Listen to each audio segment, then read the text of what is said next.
আমার মা বাবা যেন আমার জন্য কোনো কষ্ট না পায়।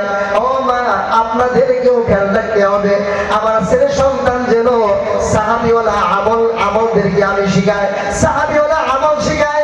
আমার মেয়েকে যেন মা ফাতেমার কারগুজারি শোনায়, মা ফাতেমার মতো যদি হয়ে যায়, যদি মা ফাতেমার মতো হয়ে যায়, আমাদের ছেলে যদি সাহাবীদের মতো, হযরত আবু বকরের মতো, হযরত ওমরের মতো যদি হয়ে যায়, গ্যারান্টি দিয়ে দিলাম আপনার ছেলে কখনো আপনাকে কখনো অসম্মান করবে না। আপনার মেয়ে যদি মা ফাতেমার মতো হয়ে যায়, আপনার মেয়ে কখনো আপনাকে অসম্মান করবে না। জোরে জোরে বলেন কথা ঠিক কিনা না? আল্লাহ তাবারক ওয়া তাআলার কাছে মা বোনদের এত দাম আল্লাহ তাবারক ওয়া তাআলা মা বোনদের পায়ে নিচে আপনাদের সম্মুখে একটা হাদিস বলেছি।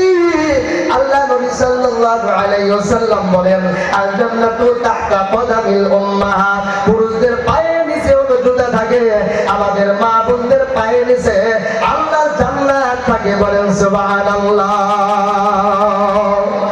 ঠিক কিনা নাই? আল্লাহ নবী সাল্লাল্লাহু আলাইহি ওয়াসাল্লাম বলেছেন, কোন ছেলে সন্তান যদি আল্লাহ তাবারক ওয়া তাআলা বলেন কোন বান্দার উপরে যদি মা বাবা যদি রাজি হয়ে যায়, আমার আল্লাহ বলেন আমিও ওই বান্দা বান্দির প্রতি রাজি। বলেন সুবহানাল্লাহ, বলেন সুবহানাল্লাহ।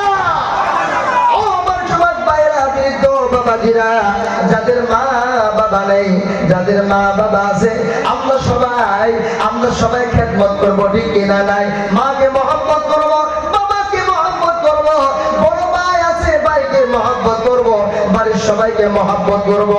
আমাদের অন্তর থেকে হিংসা তাকাব্বুর দূর করে দিয়া আল্লাহর জন্য সবার সঙ্গে মিলেমিশে থেকে জান্নাতি আমল করবো, ঠিক কিনা নাই? কে রাজি আছেন জান্নাতি আমল করার জন্য? যদি হাত তুলে আল্লাহকে দেখাও। লিল্লাহি তাকবীর, লিল্লাহি তাকবীর। এজন্য আমি বললাম মায়ের পায়ের নিচে হলো জান্নাত। আপনাদের অন্তরের মধ্যে আমি দেখতে পেয়েছি এমন একটি জান্নাতের টুকরা হইতেছে, মাসাজিদ বানাইতেছেন। আল্লাহ তাবারক ওয়া তাআলা বলেছে, তোমার বাড়ির মধ্যে জান্নাত রয়েছে, আর তোমার অঞ্চলের মধ্যে, তোমার বাড়ির মধ্যে জান্নাতের চাবিও রয়েছে। বলেন সুবহানাল্লাহ। মিফতাহুল জান্নাতি আস-সালাহ, তোমার মার পায়ের নিচে হলো জান্নাত, ওই জান্নাতের চাবি হলো নামাজ, যে নামাজ নাকি মসজিদের মধ্যে পড়া হয়, ঠিক কিনা নাই? তাহলে কি জান্নাত আমাদের দুনিয়ায় দিছে, জান্নাতের চাবিও আমার দুনিয়ায় দিছে, ঠিক কিনা নাই? ঠিক কিনা নাই ভাই? সেজন্য আমরা এই দুইটা আমল সবাই করবো তো ইনশাআল্লাহ। ইনশাআল্লাহ করবো না? ইনশাআল্লাহ আমরা সবাই করব। আল্লাহ তাবারক ওয়া তাআলা আমাদের সবাইকে মৃত্যু পর্যন্ত এই দুইটা আমল বেশি বেশি করার তৌফিক দান করেন। আমরা সবাই বলি আমিন।